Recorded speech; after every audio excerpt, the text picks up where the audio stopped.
There are moments in human history when certainty collapses, when discoveries emerge that do not merely challenge details, but threaten the foundation of what we believe we know.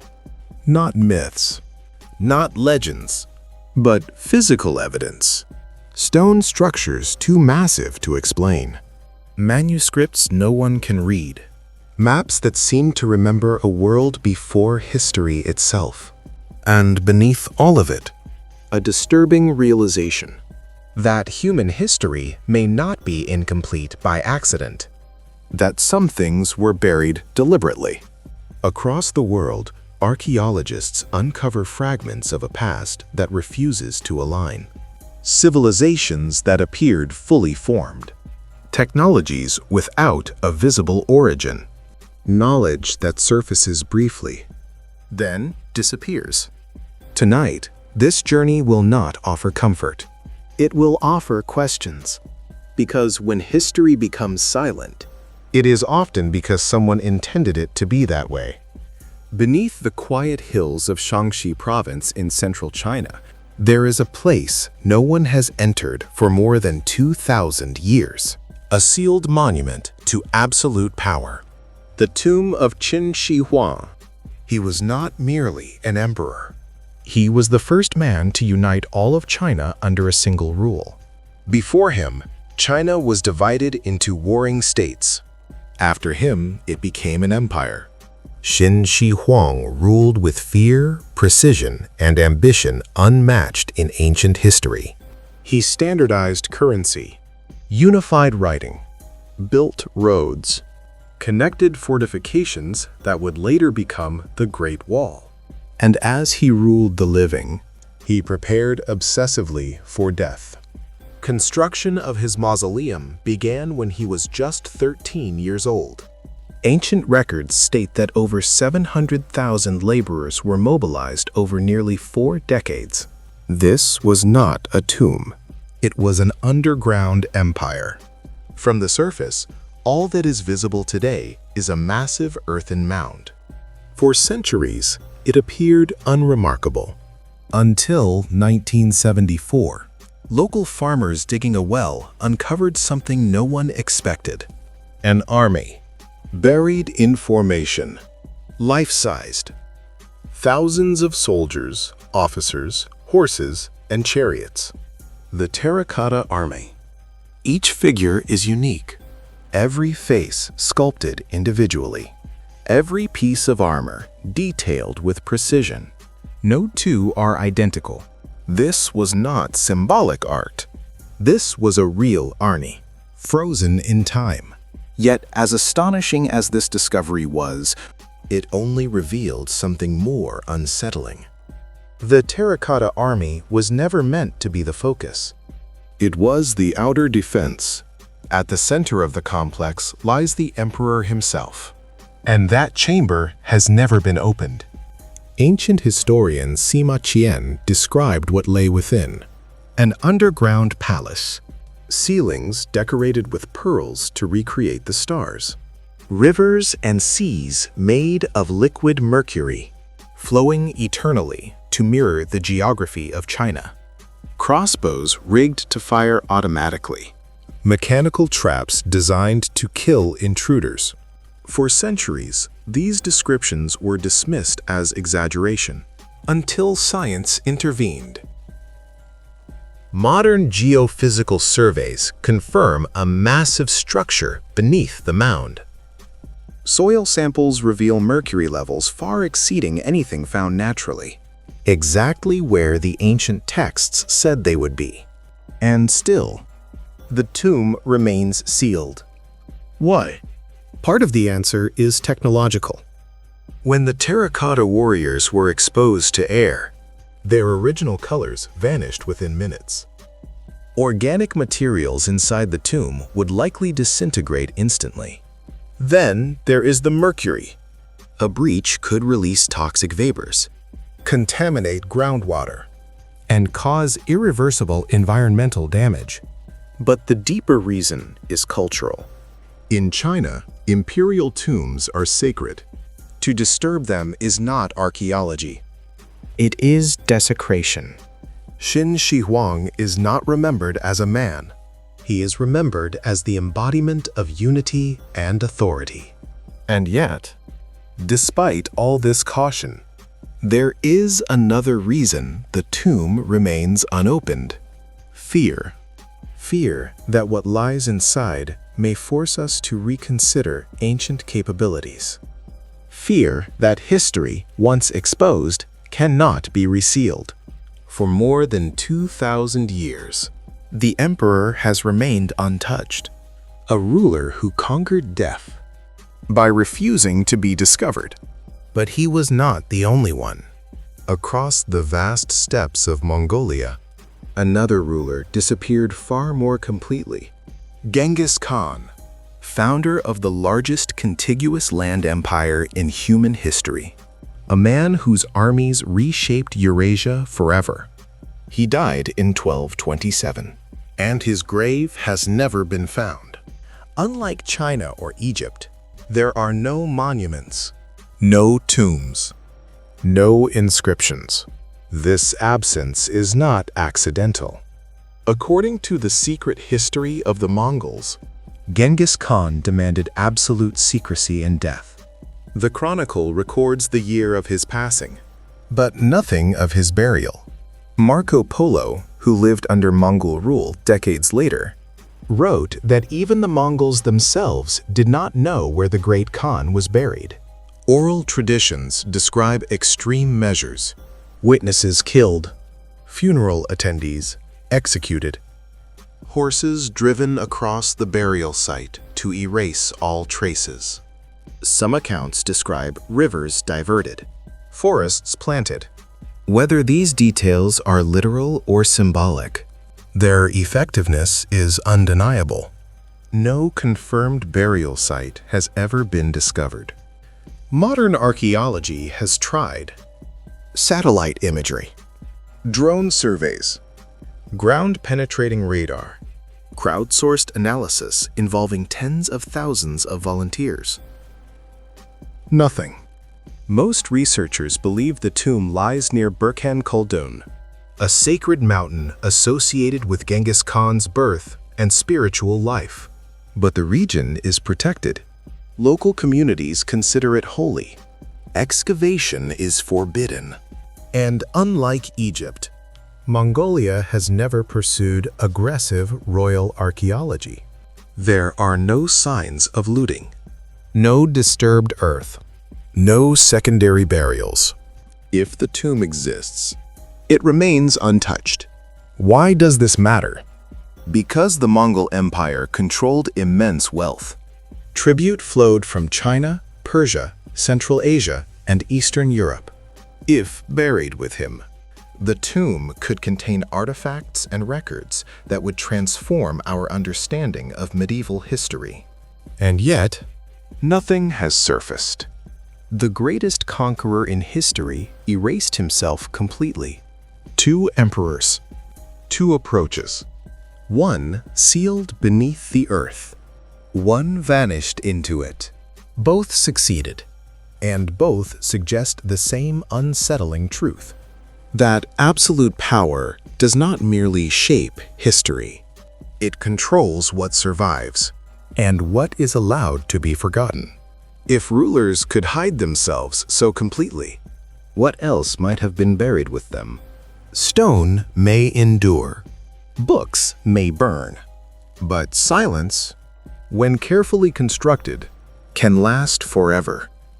If power can erase a ruler from history, it can also erase entire structures, not through destruction alone, but through time, silence, and deliberate neglect.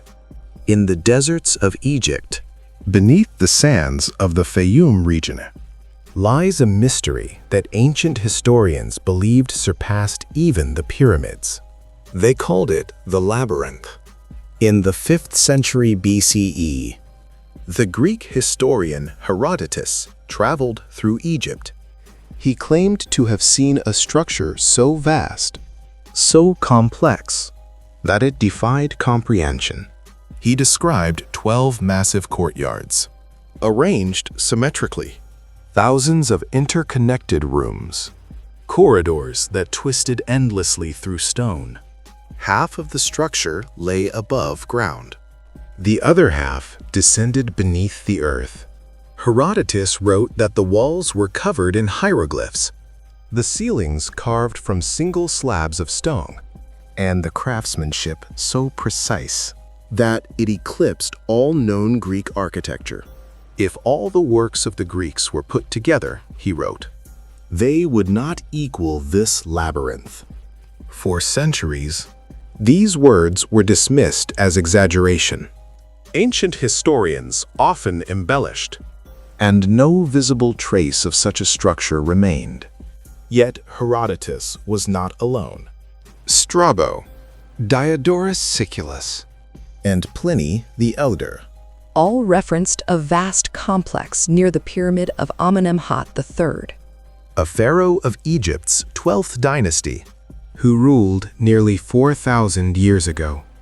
Modern Egyptology confirms that Amenemhat III oversaw one of the most ambitious building programs in ancient Egypt. And then, in 2008, technology reopened the question. Using ground-penetrating radar, researchers detected extensive underground anomalies. Near the pyramid at Hawara, rectangular chambers, long corridors, large voids beneath the desert floor. The patterns matched ancient descriptions with unsettling precision. Something large remained buried, but excavation never followed. Shortly after the radar survey, Egyptian authorities restricted access to the site. Official explanations cited concerns over groundwater, structural stability, and preservation. Unofficially, the silence deepened. No major dig has taken place since. What was the labyrinth? Egyptian sources do not use that term. Some scholars believe it was a massive funerary complex, designed to protect royal burials from tomb robbers. Others suggest it functioned as an administrative center, housing records of Egypt's provinces. There is also evidence that stone from the structure was later quarried and reused during Roman and Islamic periods, gradually erasing it from the surface. Yet radar confirms that not everything was removed. A structure described by ancient historians, detected by modern instruments, but never opened. A monument remembered, then quietly buried. Egypt once guarded not only stone, but knowledge, and nowhere was that knowledge more concentrated than in the city of Alexandria. Founded in the early 3rd century BCE, under the reign of Ptolemy I, Alexandria was conceived as more than a capital. It was an experiment, a place where all human knowledge would be gathered, preserved, and expanded. At its heart stood the Mauseon, a research institution dedicated to the Muses. Within it, the Library of Alexandria. Ancient sources estimate that the library held hundreds of thousands of papyrus scrolls, texts from Greece, Egypt, Persia, Mesopotamia, India. The Ptolemaic rulers actively collected knowledge. Ships docking in Alexandria were searched for books. Original texts were confiscated, copied, and stored. Copies were returned. The originals remained. The library was not merely a repository. It was a living institution. Euclid developed foundational principles of geometry. Eratosthenes calculated the circumference of the Earth with remarkable accuracy, using nothing more than shadows and distance. Scholars debated astronomy, medicine, philosophy, and engineering. But the Library of Alexandria did not fall in a single night. There was no single catastrophic fire. Instead, it suffered a slow death. In 48 BCE, During Julius Caesar's civil war, fires set in the harbor spread into parts of the city. Some scrolls were likely destroyed, but the library survived. Centuries later, as Christianity became the official religion of the Roman Empire, pagan institutions lost support. In 391 CE, the Serapeum, which housed a daughter library, was destroyed under orders from Emperor Theodosius I. Yet even this did not erase all knowledge. The final blow was not violence, but neglect. Funding disappeared. Scholars left. Manuscripts decayed. By the time of the Muslim conquest in the 7th century, the institution had already faded. What was lost remains unknowable. Original works of ancient science, engineering techniques, astronomical observations, philosophical treatises that existed nowhere else. The tragedy of Alexandria is not simply destruction. It is uncertainty. We do not know what knowledge vanished, because we do not know what once existed. Some knowledge survived, not in grand libraries, but in isolated places, protected by obsession, preserved through devotion. One such artifact survives today. In a quiet library in Stockholm, the Codex Gigas, known as the Devil's Bible, created in the early 13th century. The Codex Gigas is the largest medieval manuscript in existence. It weighs 75 kilograms, stands nearly a meter tall, contains 620 parchment pages, made from the skins of more than 100 calves. What astonishes scholars is not only its size, but its consistency. Paleographic analysis shows the entire manuscript was written by a single hand. The same ink, the same handwriting. Experts estimate that completing the codex would have required at least 2 to 3 decades of uninterrupted labor. The manuscript contains the entire Latin Bible, alongside medical texts, chronicles, calendars, and writings on exorcism and magic. At its center, there is a full-page illustration of the devil.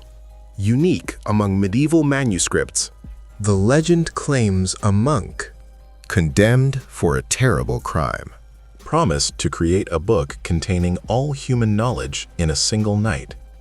Realizing the task was impossible, he made a pact with the devil. The illustration, according to legend, was painted in gratitude. There is no historical evidence to support this story, but the legend endured because the book itself defies easy explanation. Why would a single monk dedicate decades to such a project? Why preserve knowledge others sought to suppress? The Codex Gigas survived wars, fires, and the collapse of kingdoms. Seized during the 30 Years' War, it was taken to Sweden, where it remains today. Its contents are known. Its purpose is not. 3 structures, 3 forms of preservation. Stone buried beneath sand. Knowledge lost through neglect. A book guarded through obsession. Each tells the same story. That history does not disappear only through violence. Sometimes it fades. Sometimes it is hidden. And sometimes it is protected so carefully that its meaning is lost forever. If knowledge could vanish from libraries and survive only in fragments, what else might exist beyond our understanding?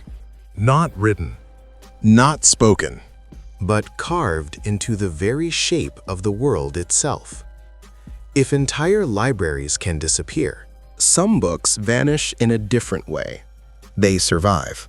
They endure wars, regimes, and centuries.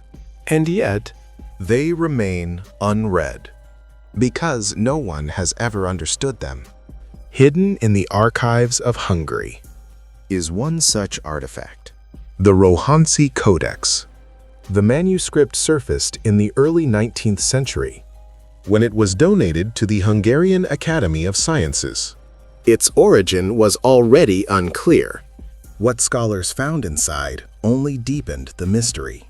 The codex contains more than 400 pages, each densely filled with symbols that resemble no known writing system. Not Latin, not Greek, not Hebrew, not Arabic, not Cyrillic. The characters repeat in structured patterns. Lines are evenly spaced. Margins are consistent. This was not random scribbling. It was written deliberately, with discipline and intention. The sheer number of unique symbols. Most alphabets use between 20 and 40 characters. The Rohanci script uses hundreds, far too many for a simple cipher. Linguists initially believed it must be a hoax, perhaps a 19th century forgery, designed to mock scholars. But statistical analysis told a different story. When researchers examined the frequency of symbols, they found patterns consistent with real language. Certain characters appeared more often, others rarely, suggesting grammar and syntax. The illustrations within the codex complicate matters further. Scenes of warfare show armored figures, banners, and formations inconsistent with a single historical period. Religious imagery is even more confusing. Crosses appear beside crescent moons. Figures resembling Christian saints stand alongside symbols associated with Islam and older pagan traditions. Some images depict baptisms. Others show executions. Still others suggest ritual processions. This blending of iconography does not align with any known European sect. Carbon dating of the paper places the codex between the 15th and 16th centuries. Yet no culture from that era used such a script. Some researchers have proposed that the Rohanci Codex is a sacred text, belonging to a secret religious community. Others suggest it is a political chronicle, encrypted to protect its contents during a period of persecution. More radical theories propose it represents an entirely lost language. To this day, no translation has been universally accepted.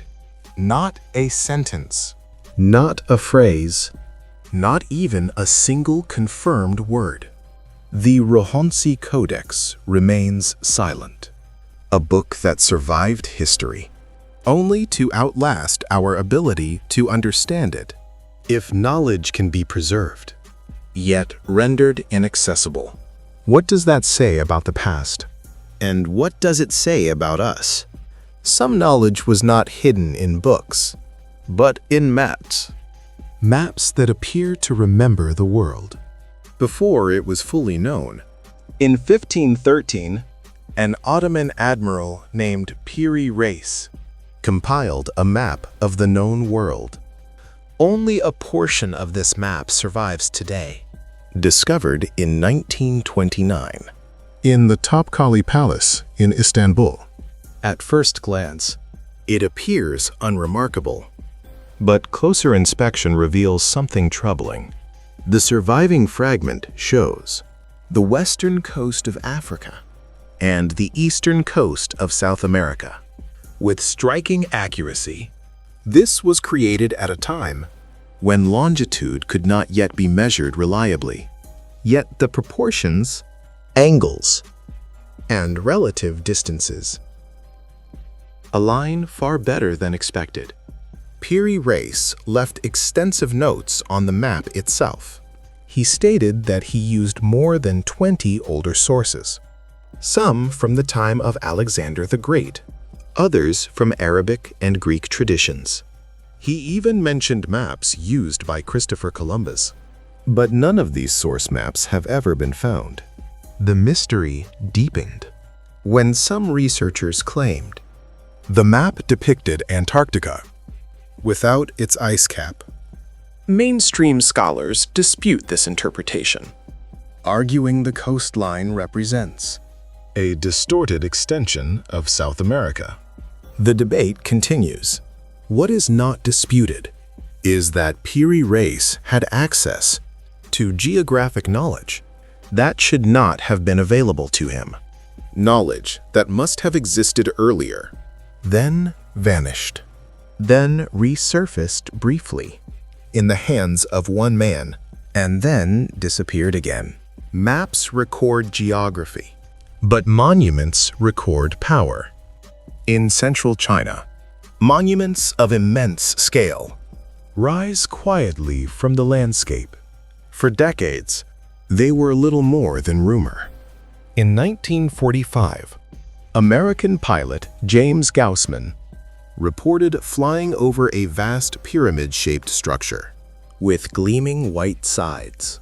2 years later, another pilot, Maurice Chieffand, confirmed the sighting and photographed similar structures. Western media reacted with fascination. Chinese authorities denied the claims. They stated the structures were simple burial mounds for ancient emperors. The matter rested there. Then satellites changed everything. Modern imagery reveals dozens of massive pyramidal structures scattered across Shaanxi province. Some exceed 100 meters in height. Some rival or surpass the size of Egypt's pyramids. Local traditions claim these structures were once covered in white limestone or clay, giving them a reflective appearance. Access to many of these sites remains heavily restricted. Foreign archaeological teams are not permitted to excavate. Official explanations remain consistent. Imperial tombs. Nothing more. And yet, no detailed excavation reports have ever been released publicly. The Chinese pyramids raise uncomfortable questions. Why build such massive structures and leave no detailed records? Why restrict access in an era of global archaeology?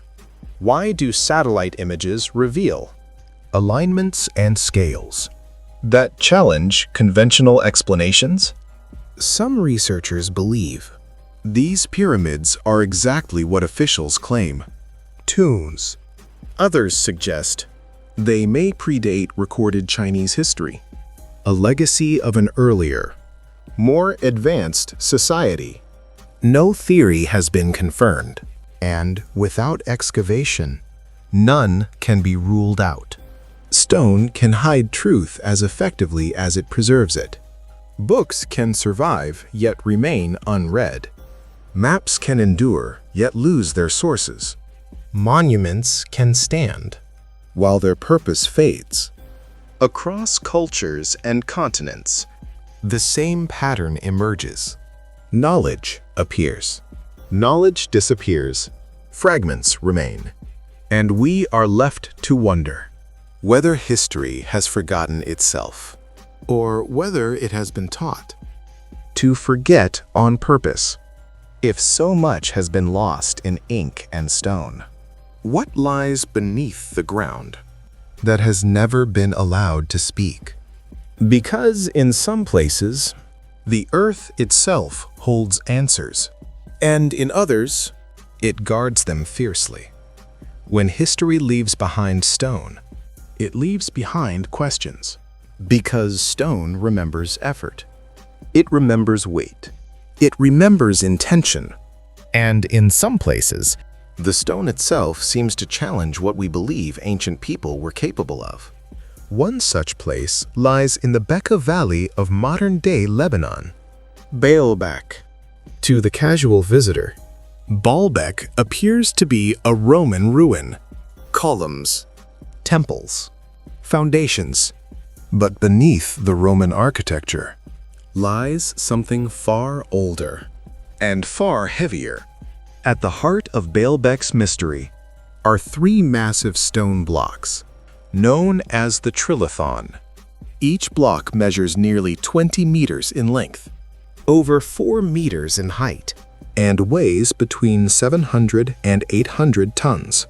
To put this into perspective, these stones weigh more than a modern battle tank, more than a fully loaded commercial airplane, and they are stacked with precision, forming the foundation of the Temple of Jupiter. Roman engineers were skilled. They built roads, aqueducts, and monuments across an empire. But there is a limit to what Roman technology could lift. Historical records and surviving machinery. Roman cranes could lift no more than 60 to 100 tons. The Trilithon stones are many times heavier. Nearby, in an ancient quarry just hundreds of meters away, lie even larger blocks. One known as the Stone of the Pregnant Woman weighs approximately 1,000 tons. Another weighs over 1,200 tons. In 2014, archaeologists uncovered an even larger stone, estimated at more than 1,600 tons. The largest known cut stone in human history. These stones were not moved. They remain exactly where they were cut. Which raises a critical question. Why begin cutting stones that could not be transported? Some scholars suggest wooden rollers, earth ramps, and massive labor forces. But even these explanations fail under scrutiny. The structural stress alone would fracture the stone. And there is no evidence of machinery capable of coordinating such a task. This has led many researchers to propose that the foundation of Baalbek predates the Roman temple, that the Romans inherited something they did not build. This implies a civilization with engineering capabilities that remain unexplained. Stone can endure for thousands of years, but records do not. And Egypt offers another example, where stone tells a story. Texts never finished. In the granite quarries of Aswan, beside the Nile, lies a monument that was never completed. The unfinished obelisk. Had it been freed from the bedrock, it would have stood over 40 meters tall and weighed approximately 1,200 tons. Twice the size of many standing obelisks. Archaeologists have studied this site extensively because it reveals something rare. Process. We know how the Egyptians carved it. Dolerite pounding stones were used to shape and smooth the granite. To separate the obelisk from the bedrock, workers drilled holes and inserted wooden wedges. When soaked with wire, the expanding wood cracked the stone. This technique is confirmed. What remains unexplained is what came next. How would such an object be transported? Egyptian reliefs show large obelisks being moved on wooden sledges during Nile floods. But no reliefs, no texts, no inscriptions. Some scholars believe the project exceeded the limits of available technology. Others suggest the obelisk cracked before transportation was even attempted. Either way, the ambition is undeniable. The ancient Egyptians attempted something that may have been at the very edge of possibility. And yet, even this ambition pales when compared to what lies further back in time, far beyond dynasties, far beyond kings. In southeastern Turkey, on a barren hilltop, a discovery forced archaeologists to rewrite the story of civilization itself. Göbekli Tepe. Discovered in the 1990s, Göbekli Tepe dates back to approximately 9,600 BCE, more than 11,000 years ago. This places it before agriculture, before pottery, before metal tools, before permanent settlements. According to long-standing archaeological theory, monumental architecture only emerges after farming, surplus food, and social hierarchy. Göbekli Tepe shattered that model. The site consists of massive stone pillars, some weighing up to 20 tons, arranged in circular enclosures. Each pillar is carved with animals, foxes, snakes. The carvings are precise, intentional, symbolic. These were not crude markings. They required planning, coordination, and skilled craftsmanship. And yet, the people who built Göbekli Tepe were hunter-gatherers. They left no evidence of agriculture, no permanent dwellings, no written records. Even more puzzling is what happened next. Around 8,000 BCE, the site was deliberately buried, carefully, systematically, each enclosure filled with rubble and soil, as if sealed on purpose. Not destroyed, not abandoned. Buried. Why would a society invest enormous effort to construct a monument only to erase it from the surface? Some researchers believe Göbekli Tepe was a ritual center, a gathering place for scattered groups. Others suggest it represents a lost belief system, one that no longer served its creators. There are more radical theories that Göbekli Tepe represents the remnants of a civilization older than recorded history, that its builders possessed knowledge passed down from an even earlier age. No theory has been proven. What is certain is that Göbekli Tepe forces us to reconsider the origins of civilization. It suggests that belief may have come before farming, that cooperation may have preceded cities, that humanity's story is far older and more complex than we once believed. Stone monuments endure, but their meaning erodes. Across the world, we find the same pattern: impossible weights, unfinished ambitions, structures older than theory allows, and each one whispers the same message: that our understanding of the past is built on assumptions, and assumptions, like stone, can crack under pressure. If civilizations could build what we cannot explain, what else did they know? And what did they choose to leave behind? If stone monuments can defy explanation, there are places where the mystery is not what was built, but why it was built at all. In eastern China, beneath rice fields and quiet villages, lies one of the most perplexing underground constructions ever discovered: the Longyu Caves. In 1992, a local farmer decided to drain a water-filled pit on his land. What emerged beneath the surface was not a natural cave, but a vast man-made chamber. As more pits were drained, more chambers appeared. In total, more than 24 massive caverns were revealed. Each cave is over 30 meters high, each supported by stone pillars, each carved with perfectly parallel chisel marks that run uninterrupted across walls, ceilings, and floors. The precision is striking.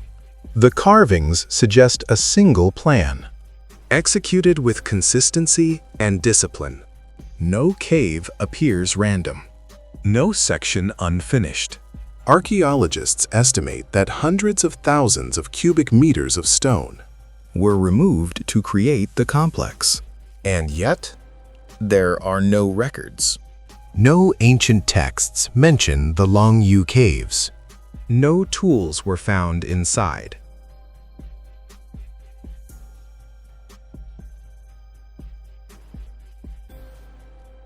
Why was it never recorded? Some theories suggest grain storage. Others propose ritual or ceremonial use. A few speculate military purposes. None have been proven. The Longyu caves remain perfectly carved, Perfectly empty. And perfectly unexplained. Across the world, another civilization shaped stone with equal precision. But in an entirely different form. In the southern region of Costa Rica, hundreds of stone spheres lie scattered across the landscape. Some are no larger than a football. Others exceed 2 meters in diameter and weigh up to 16 tons. They are carved from granodiorite, an extremely hard volcanic stone. They were shaped without metal tools, Without wheels, without written plans. their roundness is astonishing. Many are nearly perfect spheres. Dating places their creation between 600 and 1500 CE. By the Dikis culture, A civilization that vanished. before the arrival of the Spanish, excavations reveal that some spheres Were arranged in straight lines, geometric patterns, and clusters near elite residences. This suggests purpose, status, Symbolism. But what exactly they represented remains unknown. astronomy, cosmology, power. Ritual. No written records survive. The culture left no explanation behind. In the 20th century, Many spheres were moved, damaged, or destroyed, as treasure hunters searched for mythical gold.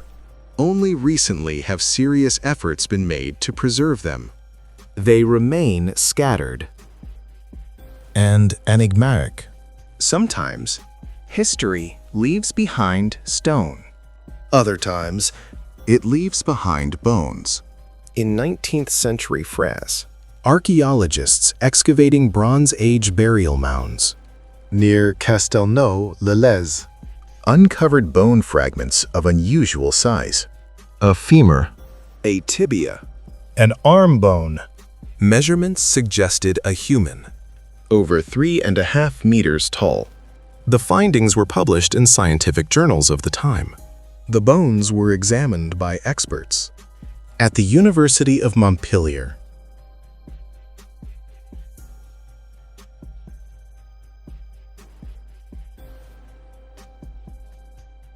Can vanish far more clearly. In North America, The Clovis people represent one of the oldest known human cultures on the continent, dated to approximately 13,000 years ago. they are identified by distinctive stone spear points. Found across vast regions, the Clovis were highly skilled tool makers. They hunted megafauna, such as mammoths and giant bison. Within a few centuries, they disappeared. The reasons remain debated. Climate change at the end of the last ice age dramatically altered ecosystems. Large animals went extinct. Some researchers propose a cosmic impact event, supported by layers of unusual materials. Found at Clovis-era sites. Others suggest migration, assimilation, Or gradual cultural transformation. No single explanation fits all evidence. The Clovis people remind us How fragile even advanced cultures can be. Sometimes, it is not a people that vanishes, but an entire landscape. 10,000 years ago, the North Sea did not exist as we know it today. between Britain and mainland Europe, A vast region of fertile land, Doggerland, It was home to forests.